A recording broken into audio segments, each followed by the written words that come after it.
सहज मरत नाही. कधीकधी त्या एका व्यक्तीसाठी भावना शाबूत असतात, पण त्या व्यक्तीकडे परत जायची इच्छाच आतून मरून गेलेली असते. कारण मनाने खूपदा समजावलं असतं आणि त्याहून अधिक वेळा गप्प राहून सहनही केलेलं असतं. जेव्हा माणूस वारंवार चुकीच्या वागणुकीने दुखावत राहतो, तेव्हा शेवटी आपण थकतो, झिजतो आणि मग त्या नात्यापेक्षा त्या वेदनेपासून सुटका महत्त्वाची वाटू लागते. ती इच्छा सहज नाही मरत.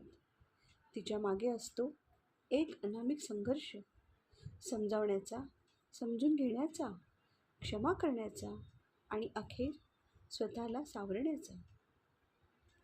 जेव्हा सहनशक्तीचा अंत होतो, तेव्हा माणूस हळूहळू भावनांनी नव्हे तर अनुभवांनी कठोर होतो. त्या कठोरपणामागेही प्रेम असतं, पण आता ते कुणासाठी नाही, फक्त स्वतःसाठी असतं. कधीकधी दुरावा हा निर्णय नसतो, तो असतो शांततेचा शेवटचा प्रयत्न. आणि तिथून पुढे फक्त स्वतःची पुनर्रचना सुरू होते.